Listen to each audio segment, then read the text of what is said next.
Welcome to Why Am I Doing The This? fishbowl. We'll I'm call here, this room I'm here the with fishbowl. Amy Boyle Collins. We're starting.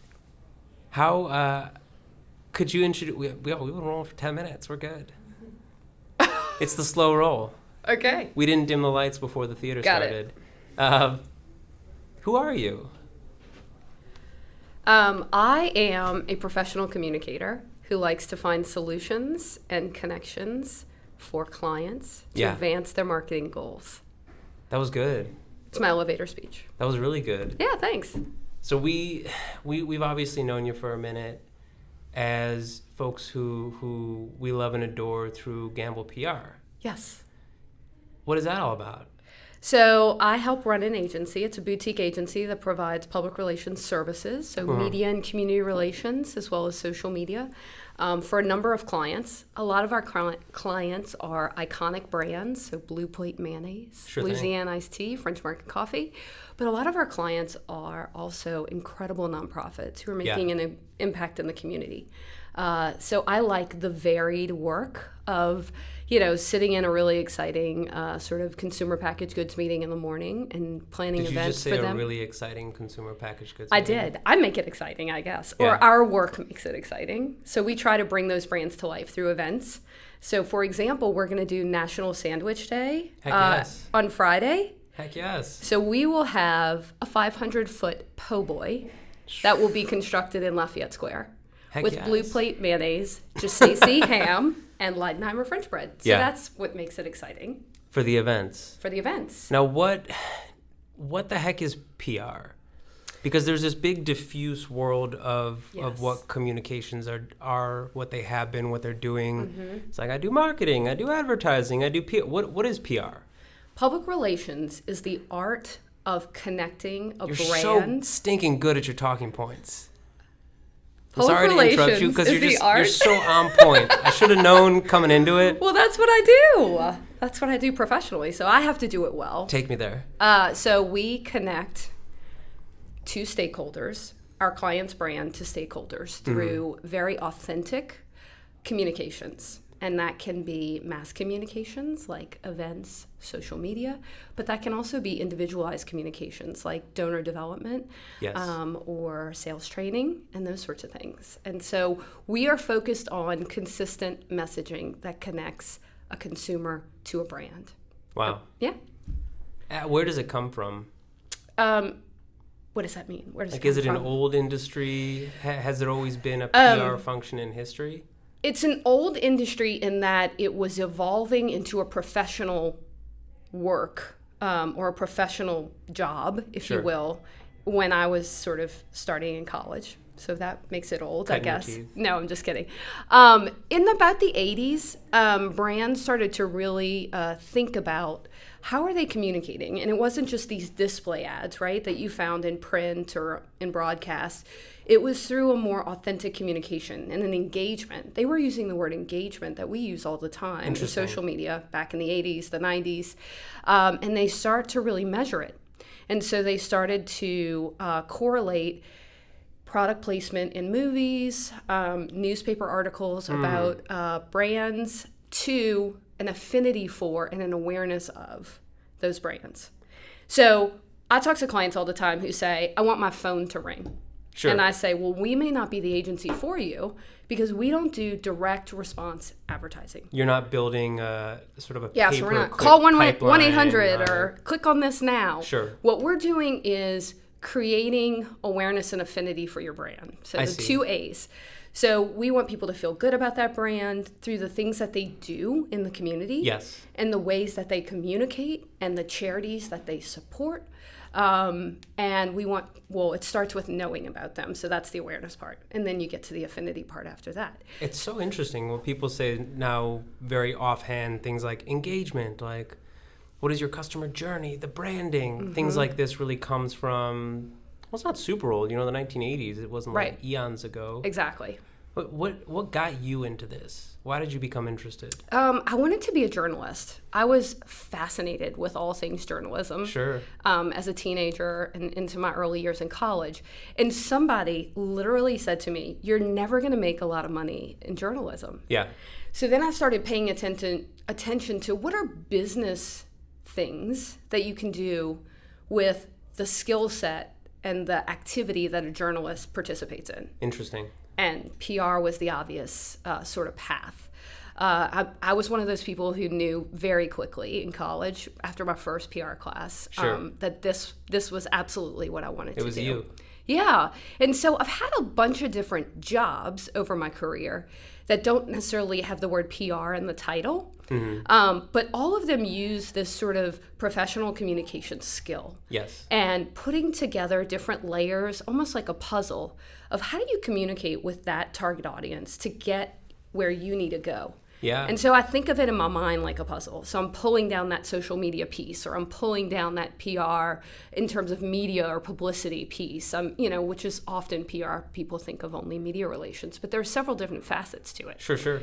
And but it's so really an art and a science. It is an art and a science, absolutely. So you have the very foundational elements like grammar and proper sentence structure and how to communicate with folks. And then you have the art of word choice and diction and those sorts of things, and the intuition to read people. So yes. We hear all the time, right, that listening is the most important form of communication. That's something that I have made a conscious effort to improve upon over the years, because I'm great at dishing it out. I'm not always good at listening and watching for those nonverbal sort of cues. Sure. And so as I've gotten older and perfected my craft, that's really where I've gotten better.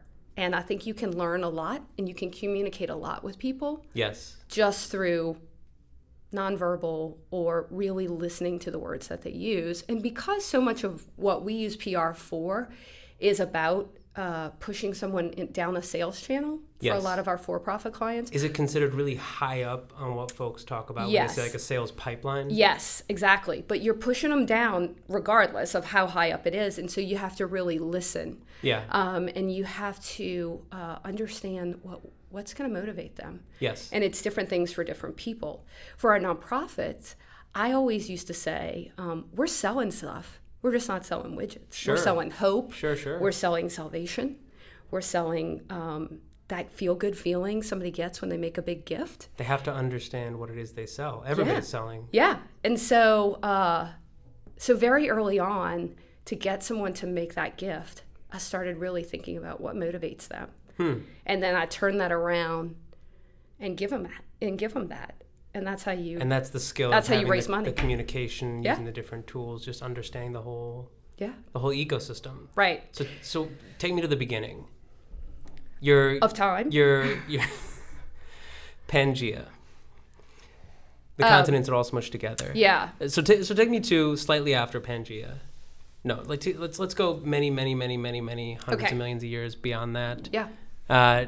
You are a fresh-faced college grad. Mm-hmm. You are very eager. You're saying, okay, I love the journalism, the storytelling, all the excitement around this. I know that I want to do PR. And where are you? Are you in New Orleans? Are you abroad? I had a very incredible advantage in that I went here locally to Loyola University, which is nationally acclaimed for its communications program. Yeah. When I was there, they were fourth best in the South for communications. And we didn't have the national competitions yet. They're called there's a Bateman team or Bateman competition. We didn't have that yet in PR, but thereafter, very shortly thereafter, just to give you an idea of the sort of elite nature of my education that I was able to have, they started winning that competition consistently every year, first or second place. So I landed in the right place for what I wanted to do. And that was serendipity. Yeah. I didn't know that at first. I actually went to Loyola because of a boy. I know.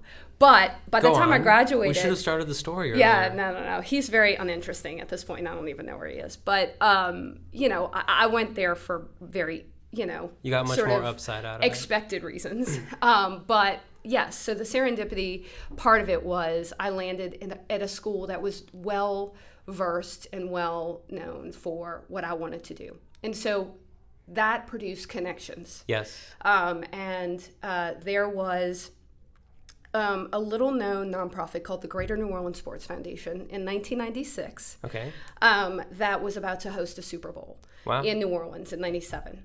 Denver Broncos versus the New England Patriots. So this is funny because we had Sam on a few weeks ago. Oh, Sam Joffrey. Yeah, so he and I worked together that year on Super Bowl. Wow. And we've been good buds and colleagues ever since. How great is that? Yeah. So anyway, I walked into a guy named Greg Bensel's office, and I was the program chair for the Public Relations Student Society of America. Okay. It was the September of my senior year, and I was in charge of getting all the speakers. So I said, "Oh, Super Bowl's coming. I'm one of those tomboys. I'm interested in football and football coming to New Orleans. I might get to meet somebody like Howie Long." And so I went and asked this guy, Greg Bensel, if he would come speak at a PRSSA meeting. Wow. And so Greg is now the vice president of sports information for the New Orleans Saints and the New Orleans Pelicans. He's been there ever since we did the Super Bowl in 97. He started working for Tom Benson in 98, I believe. But back then, he was a guy who, was in his 30s, and he said, at the end of me telling him all about PRSSA, he said, "What are you going to do in May?" And I said, "Well, I want to work in PR." And he said, "I have all these resumes here, and I really need to hire somebody. Sure. So would you want to work here?" I literally stumbled upon the job. So I always tell that story in regard to get involved. Yes. Because you never know where it's going to lead you. So I had never found that job in the paper. Yeah. There was no internet then. Yeah. That sounds so weird. There was some internet then. Well, so we had Don't make yourself sound we had the super cell ancient. phones that you took out of the bag. They literally were called brick phones because they were this big. And you took them out of the bag, turned them on, made a call, finished your call, turned it off, put it back in the bag, and zipped it up. How long did the battery last? Oh gosh, I can't even remember because you used it so infrequently. Yeah. And then we had beepers too, so you could beep someone, but you always beep them to a landline. I don't know how. We weren't thinking like we think today. Anyway, so that's how I got started. Got into this, and so the first year, I was professional, on the job. I wrote a newsletter for all the NFL coaches and owners who were coming to New Orleans about the events we were going to have and about all of the things we were going to do. So this pretty closely tracks with a lot of traditional journalism. Yes, like what it you're does. doing is we were doing press putting together conferences. media kits, press conferences. Exactly. It was very much the media relations end. Sure. And so I worked there for 10 months from the time I graduated until Super Bowl was over. Very cool. It was a contract position. I think I made $9 an hour. And then I had the opportunity, because we had a lot of volunteers in our media center, I met a lot of the folks who run agencies in New Orleans. And I met one of them, and he had also gone to Loyola a few years ahead of me, and I had interned for him, and so his name was John Devaney, and so John and I worked together after that. He said, "Come work with me after you're done here," and so we worked together for, I guess, a year, and I just decided I really wanted to be back in sports. I loved the atmosphere that sports, produced, and I loved events, and so I went and worked at UNO Athletics. So at this point, I'm not a millennial, but I was living the life of a millennial. So 10 months here, a year there. But you're getting really fantastic right? experiences. Yeah, exactly. All the organizations that you mention are institutions, right? You look at the Sports Foundation. They're about to celebrate their 30th year. Yes. They're going to do some big 30th year celebration. Yes. Devaney is a very well respected firm Absolutely. in the city. This is really you're cutting your teeth with the finest. It was great, and everybody couldn't have been nicer and given me incredible opportunities. And after a while, I decided I'd go back to grad school. Yeah. So I went up to LSU and I worked in their athletic department and got my graduate degree in mass communications. Very cool. And then I came back and I opened the New Orleans arena with the brass hockey team, and that was quite an adventure. Yeah. So we had the now infamous Ray Nagin was our owner of the hockey team, and a myriad of other legendary businessmen in town who also owned the team with him. And I got there, and about I guess 6 months after I got there, the person between me and Ray left. Okay. And so here I am, I'm 25. Yeah. I'm reporting to an owner of a minor league hockey team who also is the CEO of Cox Communications New Orleans. Sure. And so Ray is a very fast-talking, wheel-and-dealing kind of guy. Mm-hmm. You know, he takes everything real light. And so it was just sort of a wonder. Oh, how did I find myself here? Yeah. You know, but we had a great time, and you know, I was very focused on hockey, and it became very evident that the city wanted an NBA team. Sure. In New Orleans, and no matter how well we did, by the way, we were 6th in the league for attendance out of 30 teams. There were about 30 teams, which you couldn't have seen coming. Right. And so we were doing very well at our marketing objectives. Yes. But there was this sort of political force in the way, right? That no matter how well we were doing, we probably weren't going to get our lease renewed. And there's only one space you can be in. Exactly. And so many things above my 25-year-old head, right? Yeah. That I just was like, maybe I need to do something else. And that's when I met Betsy Gambel. And so Betsy was building a PR department at another firm in town called Logan Marketing. Okay. And so I ended up there after, so, you know, bounced around for 1 or 2 years here or there. And then I was at Logan all the way through Katrina. Wow. And I ran the client services department there. King Logan, who was the founder of that agency, was incredibly astute, and I got a lot of training, a lot of professional development in that setting. And that's where I talk about those puzzle pieces. Sure. That's where the puzzle pieces started to sort of fall in place, right? And so it wasn't just doing media relations anymore, or for the hockey team, I was just doing promotions. Sure. And so I started to think about traditional advertising. I started to think about sales materials and how they played into something, and all the different pieces of how you communicate with your stakeholders. Because you had seen all the pieces of the puzzle. And I was a project manager at that point. So sure. I was, coordinating the creative department. I was coordinating the PR department. I was coordinating media buyers, and I was the client face for all of that activity. So I not only had to project manage, but I had to communicate to the client what we were doing for them and what those results were. It was great. And so spent 6 years there, incredible years there. And then Katrina hit. Mm-hmm. And Logan was one of those agencies that King decided he would retain a little bit of the business and become an independent consultant. I see. And the rest of the business sort of went away. So then at that point, I was decided I wanted to do nonprofit work. Yeah. That's when I landed at the Young Leadership Council. So used all the same skills, just in a totally different way to now, what was the Young run Leadership an organization. Council doing? So we were, at that point, a very progressive board okay. in the city of young professionals. I know you're familiar with them. So we're talking about talented lawyers, accountants, entrepreneurs who the Young Leadership Council's mission is leadership development through community engagement. Okay. So they had 20 community programs, all volunteer-led. They said, we're scrapping all of them and trying to figure out what the new Orleans needs. And this was post-Katrina. Post-Katrina, We've 2016. been doing this thing, but let's... Yeah, so they literally hit the pause button and reimagined new programs. Some of the programs survived. Sure. Some were new. But there you get to meet incredible people who are all peers of mine at this point in my career, who wanted to do amazing things. Yeah. So Youth Run NOLA came out of that period, which is a very successful nonprofit. Initial funders of Youth Run. Yeah, we were. Denali was episode 2 or 3 for us. Okay, yeah. Great. So, just an inspiring program. We also started the Wednesday at the Square concert series. Sure. The Downtown Development District had been doing them, but in a totally different way. They probably had a few hundred people out there, a little small stage, not a whole lot of sponsorship. And it was some of the members of the board, including myself at that point, because I was on the board before I was the executive director. We went out and said, we're going to raise money and we're going to make this into an annual rite of spring. Something big. Yeah, and we did. And it was probably the highlight of my career, one of the highlights of my career. And it's such a cornerstone. It is. And it was young people. Mm-hmm. At that point, the entrepreneurial movement in New Orleans was just starting. Yes. 504 just came into play. Idea Village had just been formed. I mean, you know, and here we were. The YLC's always been sort of the community service aspect of that ecosystem.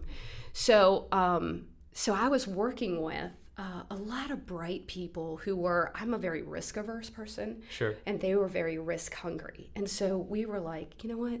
We can always ask forgiveness because we're only, you know, at that point I was 30. So it was a great time to really practice all of the skills that I had been telling clients how to do things, and now I was the client. You know, I was running the organization. So Wednesday at the Square really took off, and we raised $500,000 a year through that program, through that 12-week concert series. Amazing. Yeah, it was great. So that must have been really interesting to see. You know, you're coming back post Katrina. You're connecting with folks who are really digging their toes in and saying, "No, the city's coming back," because that was such a painful time in the city's history. Yeah. And there's so much conversation around folks who had given up in a lot of ways. Right. And outside conversations about why would you? A lot of dismissal was happening. Yeah. And that really galvanized folks to say, "No, we're coming back. Yeah, try to stop us." It really did, and it was an assembly ground for young talent. Yeah. Who wanted to be here. Yeah. And who wanted to give back. And then, you know, in those days, the entrepreneurs, as they rose up, they started to get supporting organizations around their business enterprises as well. And so while we were working with them on sort of their giving back and engagement in the community, they were also getting the advantages of organizations like 504 and Idea Village and, you know, those sorts of things. Now we take it for granted because there are so many. 'Cause it's there. But it was, there were the seeds of it were happening back in 16, 17, and it was great. And so I always say, you know, at the point that we were all kids, and now I look around and like 3 of those people are city council members that were like, I was sitting at Lucy's drinking beer with, you know, and talking about the meaning of life. And now we're all adulting right now. Many of them run companies that are, you know, multi-million-dollar companies. And so it's been nice to see us all grow up and be successful, to really and flourish. Continue to impact the community that gave us so much back in those days. How have you seen it continue to evolve? The marked difference for me, so I grew up in New Orleans, born and raised, as they say, has been the influx of young people who don't live here, or who aren't from here, excuse me. And so that started to add a dimension to social gatherings, to the way business was done, to the talent pool that just enriched our city overall. Because 20 years ago, when you said, where do you go to school, or where did you go to school? It meant high school. Yeah. And there were, 12 to 15 last names that everyone knew, had the wealth and the sort of social capital in New Orleans. And then, it really was like, I know your mom and your mom knows my mom kind of very thing. Tight Everywhere. social fabric. Very, very, very much. And that has its advantages, don't get me wrong. And I think our city still operates on relationships to a certain degree.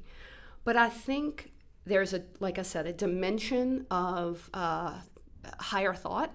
There's a dimension of openness that comes with outsiders coming in and being welcomed and being part of building a city back. Yes. So for me, the marked difference is our population.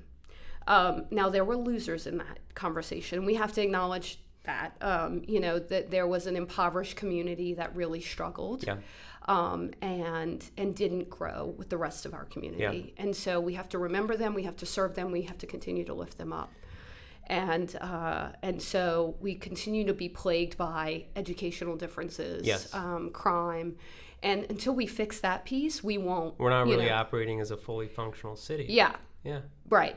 But we're a lot better off. I will say, I think we're a lot better off on the heels of trauma and despair. Yeah. We have come out of that into bright light, and We still have our issues, but I think that's the biggest difference that I've seen. If anything, things are changing. Yeah, You know, and I think there's so more much- hope, you know? And there's more hope for more people, I guess. Sure. And I think that's really the ideal. You know, it's a city where it's interesting hearing you talk about folks that are coming from other places that are kind of non-native and coming in.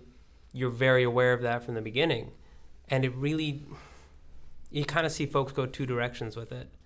They go, I can't meet anybody, I didn't make any friends, and they're gone in a year and a half. Right. They're gone in 2 years, and that's the end of it. Or folks make more of a turn, really what you're articulating, which is, no, I want to contribute. Yeah. Like, let me play along. Sure. And this is a city that, at least from, I've been here 8 years at this point, which is nothing in the grand scheme of things. Mm-hmm.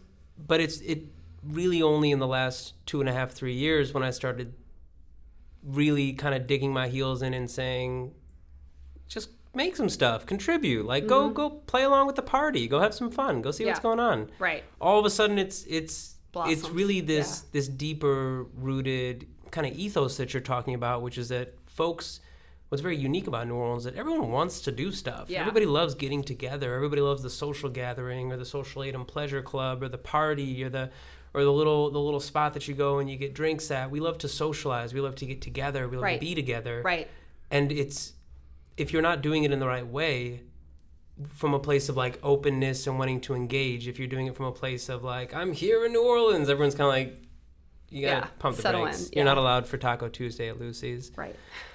But it's very interesting because it does feel like something that's so special about the city. It is. That you have to sensitize yourself to this idea that, yeah, it's party, it's boisterous, it's fun, but you also have to really give a damn about the city.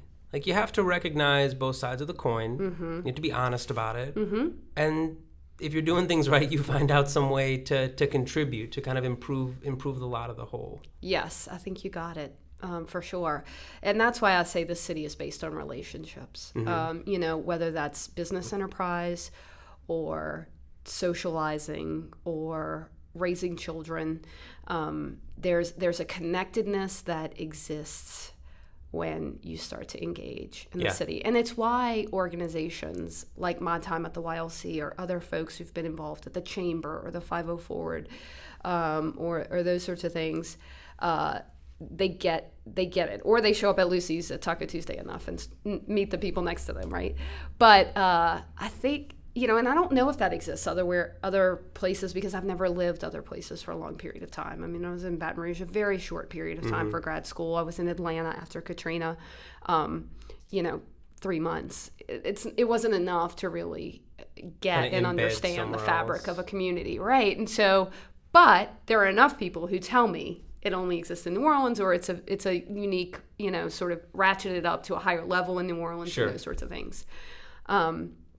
And so I say, let's embrace it and let's utilize it to keep people here, because that population change that happened after Katrina, we're very vulnerable to those people not connecting and leaving. Yeah. So we want to continue with the brain gain and not the brain drain. And the way we do that is creating opportunity for people. Mm-hmm. So we're very attuned to that. In my civic life, I'm still very attuned to that, being involved in some of the leadership programs in town. You are. What do you really are kind of a Swiss Army knife, kind of a bit of a Wonder Woman. What's your philosophy behind that? Because you obviously are killing it in the professional game. Mm-hmm. You're at the sort of peak performance in the communications PR world. But then you also stay super, super active in other realms. I do. I believe in it authentically, that it makes my community better and it makes me better. And I also enjoy it a whole heck of a lot. And so when I made the decision after I left the YLC and took a few years to have children and get them into grade school, I made the decision to go back to work. And I said, well, I need to make some money, help support my family. So I went back into the sort of consulting business. But I said, I want to do it in such a way that I can do other things. Sure thing. And so my side hustle, if you will, is civic engagement. And I told you before we started taping, or I think y'all were taping and I didn't know it, but I want to grow up and be a philanthropist, right? Yeah. And so my husband and I have started a foundation and a festival, the Beignet Fest, to raise money and awareness for autism programs. We have a son with autism. And that's been incredibly fulfilling. Because I have... Our studio is just casually falling apart. It's nice. I can keep going. But, I've had the opportunity, because of my work, I said it before, to use my skills to do other things. Yes. And so whereas my husband, who I met producing Wednesday at the Square, as a member of YLC, too. As a member of the YLC. So I said, it used to have this nickname called the Young Lovers Club. Oh, because everybody would pair off. Yeah, and so I said, when I was offered the job as the executive director, I said, I'm not going there to meet a man, and well, here How many I am. months later? 6. And what was that connection like? It was interesting because I was, I considered myself older at that point. I mean, I had been eternally single through my 20s, and just not very interested in long-term relationships. And I think I was probably about 32 or 33 when I met Sherwood, my husband.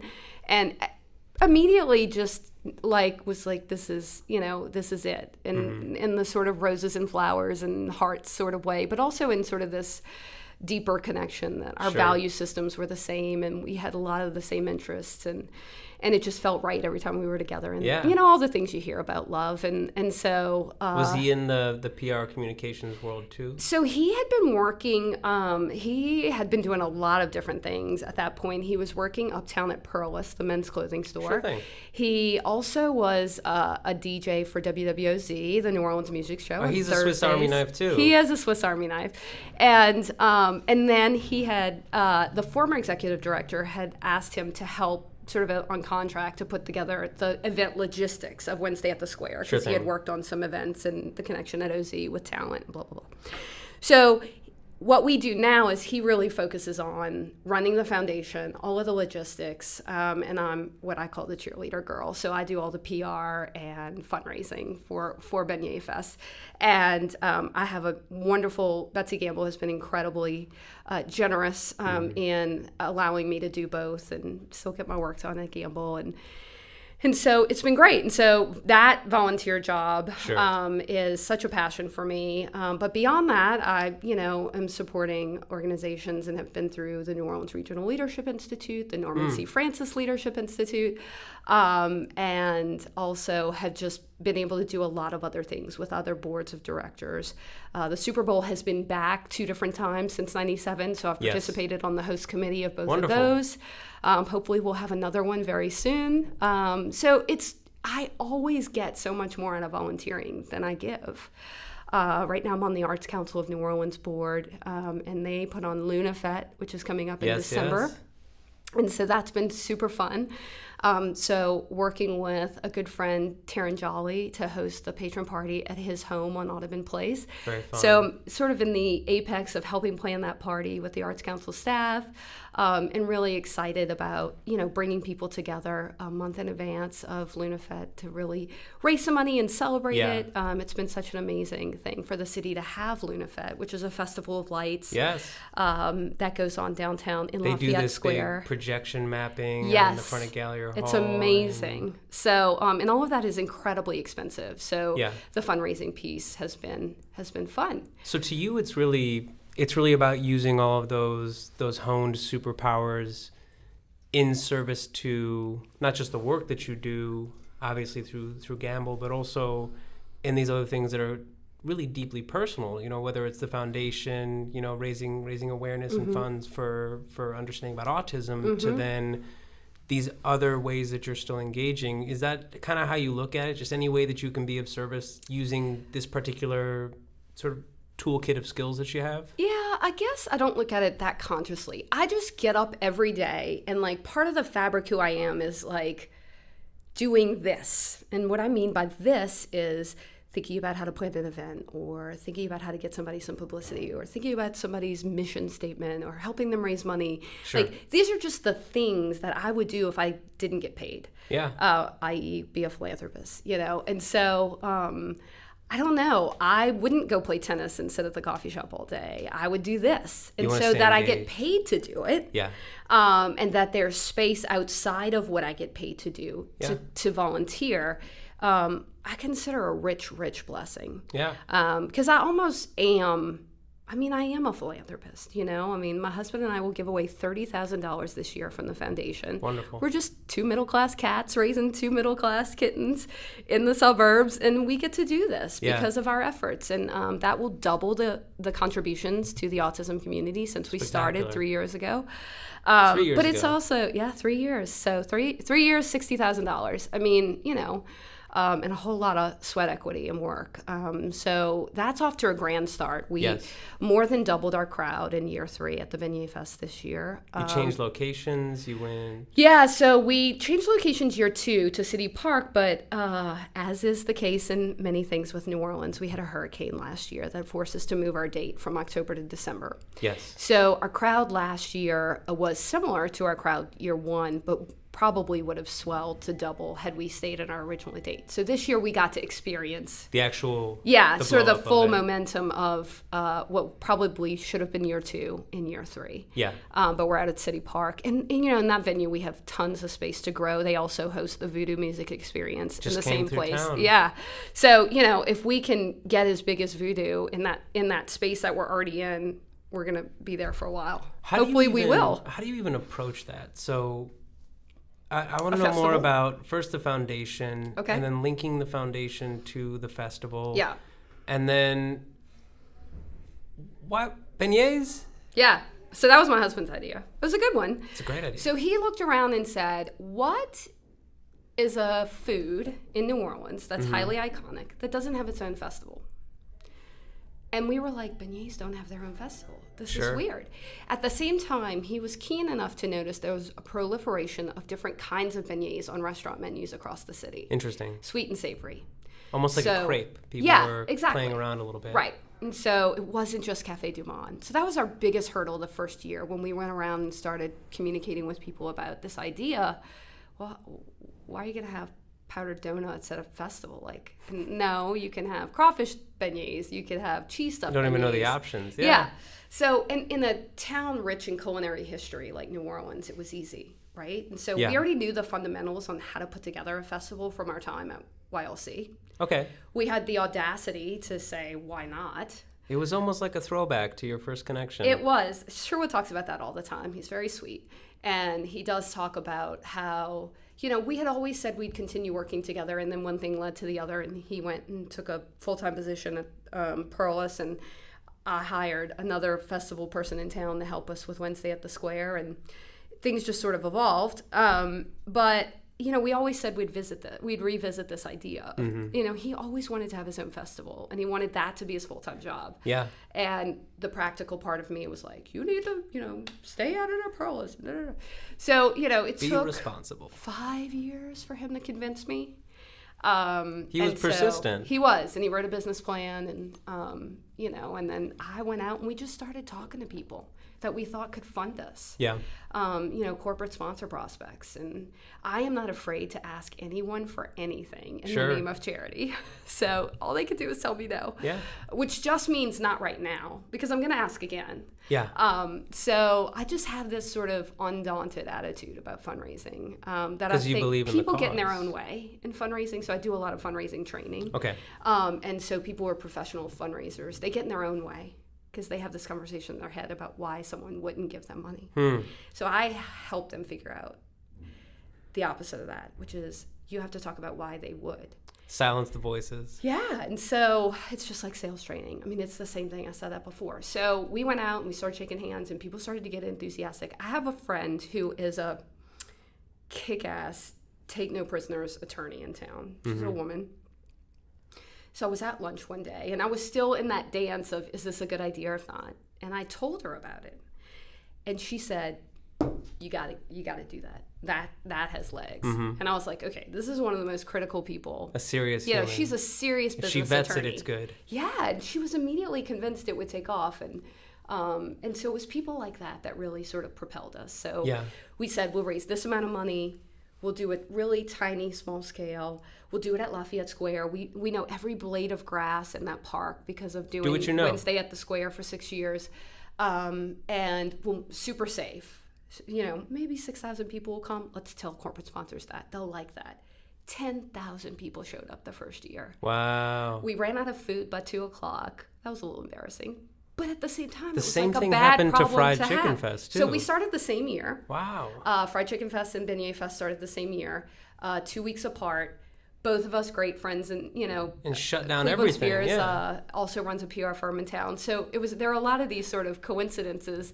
Cleveland and I talked about it, and he always was going to be a national festival. It's a for-profit venture for him. It's part of his business plan, and he had a completely different trajectory than us. But at the same time, we had such response to both. Yes. And so it was like, okay, we've got something. It right? adds to the excitement of the whole city. It really raises the whole. Sure. And so there have probably been, 12 or 15 new festivals that have started in the last 4 years. And I have a great friend who used to work for the city and before that the state in the cultural economy and really showed us the power of cultural events and financially. And so we're like, okay, they're expensive. Festivals are incredibly expensive to produce. Do people assume that they're not? I think people assume that they're not. Thought? I think people think that festivals have a really high margin because look at all the people. Y'all have Just to put be some printing tents money up here. Yeah. Get a PA system. Yeah, no. So there are a lot of components that go, and there are a lot of hard work. Yeah. Being a nonprofit festival, Sherwood, we finally got to the point where it's his real job. Like he actually gets a paycheck now. Yeah. It took a couple of years. But there's no other staff. Everyone out there is a volunteer or a food vendor who's doing a revenue split or an artist who's paying a booth fee to sell their wares. Yeah, and I mean the amount of volunteers that we have. So the key to producing a profit-making festival is through corporate support. Okay. And so if you can, and I tell people this all the time, if you can raise 80% of what you're going to spend because you're outdoors, you're like, okay, you save off the mortgaging your house if it rains that day, right? But to really make money, you need to be making 110% of what it costs you just from corporate sponsors, so that everybody who comes that day feeds the bottom line. Yes.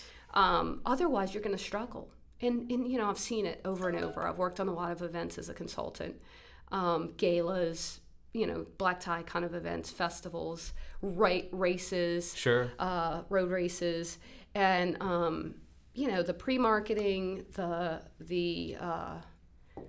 infrastructure, the staffing. It's incredibly expensive and logistically incredibly dense. Yes. Yes. So how many people does it take to really operate the back of house? So we had, on October 6th, this year's Beignet Fest, we had almost 200 volunteers. That's just the general staffing. And they're getting you in the gate, they're they're ripping selling tickets. food and beverage tickets, they're bringing ice to the soda tent to ice down the drinks, they're unpacking the drinks, they're hanging up signs. The more successful we've been, the more we've been able to get some of the setup, to vendors, So now instead of us hanging all the banners, the tent company, we pay them a little extra and they hang all the banners. And so it takes a lot of partners, it takes a lot of vendors. Yeah. But 200 volunteers on staff this year for a t-shirt and some food, kind of thing. And because they care about us or they care about the employer who's, a corporate sponsor. We had 20 artists. So those are people who paid a booth fee to come and set up their own booth and sell their wares. Very cool. 18 food vendors. The food vendors do a revenue split with us. So they come, they cook, they staff, they sell, and then they get to keep 60% of whatever they make. We create the traffic for them to make money. We staffed our own beer garden. We staffed our own food and tickets.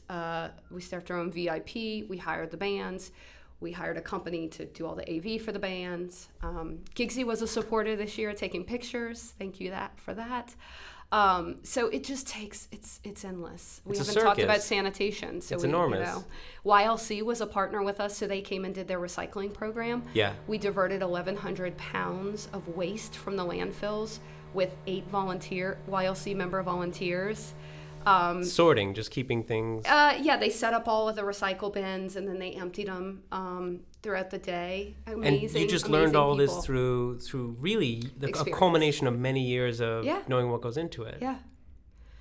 Yeah, just like you learned how to, do what you do. That's the name of the game. Different experiences help you hone your skills, and you sort of take that seed of talent that you have and finesse it, and then all of a sudden you're like an adult who knows things. It's really weird. We're still waiting to grow up too. Yeah, of course. I mean, we all are, right? I mean, I had a birthday yesterday, and I think, it's one of those birthdays where I'm like, in so many ways, like, I am the person that I thought I would be 20 years ago. That's amazing. There have been a lot of expected things that have happened. I certainly started, in a very blessed place. I have 2 parents who are married to each other still and supported me and, provided for my education and always did things to encourage me to be involved and those sorts of things. So I had a lot of blessings. I've made a lot of my life. And then I look at my family and I think this is where, the magic really is. Yeah. And so I have 2 boys who are 7 and 8. One is on the spectrum, but they are both thriving. And it's because of the love and the value system that we've given them, and the places we've put them to experience their little life so far. Mm-hmm. And so it's been great. I'm very, very blessed. I'm in a very good place. You feel like it. Yeah. All the good vibes are radiating. Thanks. We yeah, didn't hard earned though, right? Like very much so. Going you really back to went through my everything. Football fandom. I mean, Drew Brees, when he, broke the record a couple Monday nights ago, I had the full ugly cry going in the Superdome. And, and they show up and he leans down and what he tells his boys is like the mantra of my life. You can work hard and do whatever you want. Yes. And we might have lost sight of that in this country lately. I think there've been a lot of sort of incidents in our country that have been compounding negativity. Mm-hmm. And I think we have to go back to the fundamentals of our country, which is, we have the freedom to be what we can be. Mm-hmm. And granted, not everybody starts in the same starting place, and we have to lift the people up who aren't in the same place as us. And but otherwise, I mean, my dad would always say, my dad is 82, he would always say, the simplest thing in the world is to just do the right thing and work hard every day. And it's true. That's it. It's the meaning of life, right? The Tao according to Amy. Yeah. Well, according to my father. The whole family. Yeah. Steeped in it. Yeah, I think so. I mean, and it's nice to see sports heroes emanate that too when they do big things. Yeah. And everyday heroes. So yeah, it's a good place.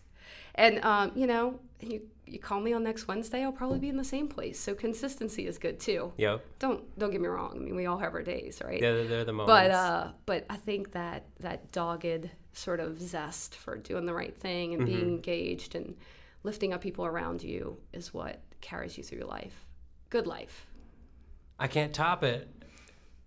You don't have to. That's it. We've been running for like 45 minutes at this point. Can you believe it? No, I can't. It's good. I've never had a problem talking. I told you that before. It was good. It's super engaged. Man, so thank you so much for taking the time and sharing the story.